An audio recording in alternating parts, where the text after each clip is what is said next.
Hi everyone, and welcome to my channel Astel's Chrysalis. This video will be focused about reading classic literature, which will be about why I like classics in general, how to get started on reading classics, and where you could find them for free on the internet. Along with that, I will be making an embroidered ribbon bookmark just for a background. So first of all, we will start with why I like to read classics and why I would recommend them to you. One of my main reasons for reading classics is that they do not include mature scenes and foul words, and this is what is missing about modern YA and adult books, I think. My next reason for reading classics is that you'll get to know so much more about a certain time period. And even though that book is fiction, you will still get to know more about that certain time period's hobbies, habits, and what they commonly do and what they commonly use, since the authors could not write about it if they cannot observe it in their world. An example of what I have learned from reading classics is that girls put their hair up when they're 15 or 16. And reading classics is that you get to acquire vocabulary and unique writing structures from reading those. Like, you get to know more about new words that are used in olden days, and the writing structure is also unique compared to those modern books.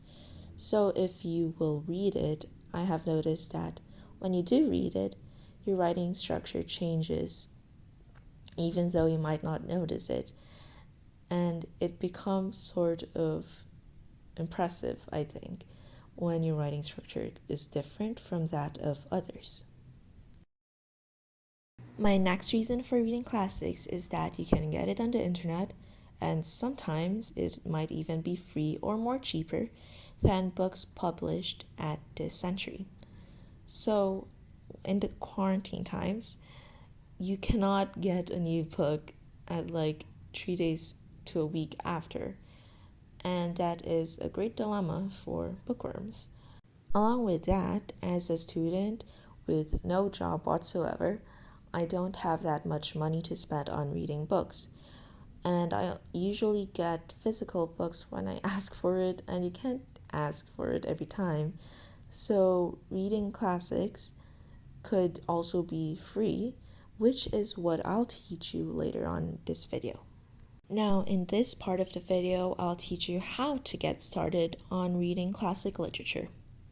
First tip is that you should start reading classics published at a date nearer to the 21st century.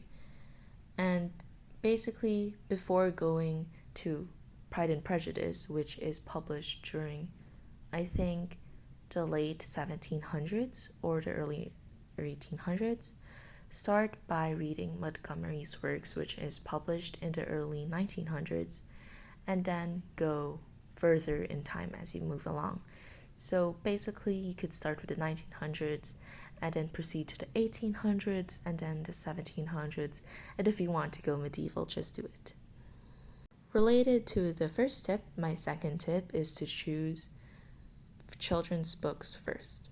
Even if you're an adult or a teenager, I think you'll still like children's books because children's books, doubted as classics, will obviously be good as they are the cream of the crop at that time period. So you could start by reading Little Women, The Little Prince, Anne of Green Gables, The Little Princess, Secret Garden, stuff like that, just to be accustomed with the writing style and the new vocabulary terms.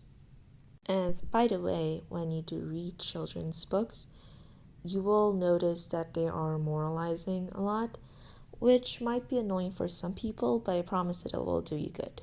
My third tip is to watch period dramas / films / shows along with it. So basically, when you're reading classics, you might not be able to picture or imagine certain items mentioned in the book. An example of an item that might be mentioned is a lamp. And at first, you might picture a lamp as a modern day lamp with light bulbs and an electric plug. And these were not the lamps of the 17/18 and early 1900s, especially when you are below the poverty line. So you could try to watch some period dramas just to picture how the environment would look like and how the items would look like as well. Along with that, if you picture it correctly, it will enhance the book's imagery and it will make you feel like you are really in that certain time period and you're not at a modern world setting. My fourth tip and my last tip is to read digitally, particularly with Kindle. And no, this video is not sponsored by Kindle, but in Kindle there are certain features which could help you along with reading classics. One of my favorite features is the dictionary, and usually there might be some terms that you might come across which you don't know anything about. So when you are reading with Kindle, even if you're offline, you could just long press that word and then it will define it for you. And if it might not have a definition, then maybe it was a slang word or something. So yeah. And along with reading in Kindle, you could highlight certain terms which might be mentioned and then search it up later on. And you can also get your books for free, which I will show in this part of the video. So what I like to use when reading classic literature is the website called Project Gutenberg. Project Gutenberg is founded by Michael Hart, who actually founded ebooks in the year 1971, and it is also the first provider of free ebooks.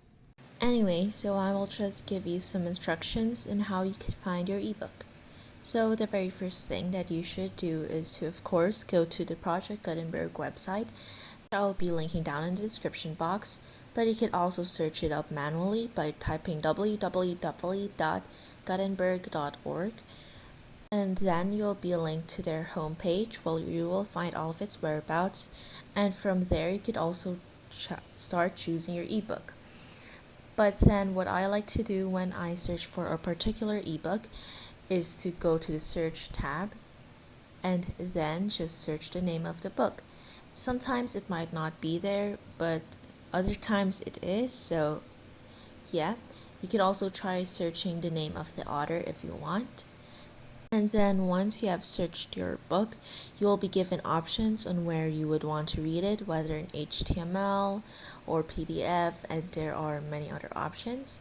I like to use PDF format because that way I'll be able to send it over to my Kindle app where I could read it very conveniently. And as I mentioned, there is a dictionary which is very helpful for reading classicals. Anyways, that is it for my guide on reading classical literature. I'm very sorry to say that my video clip for embroidering my bookmark or making a bookmark was way too long, so I have to cut it short, but this is how it turned out, and I will see you on my next video, which I will try to upload on Sunday.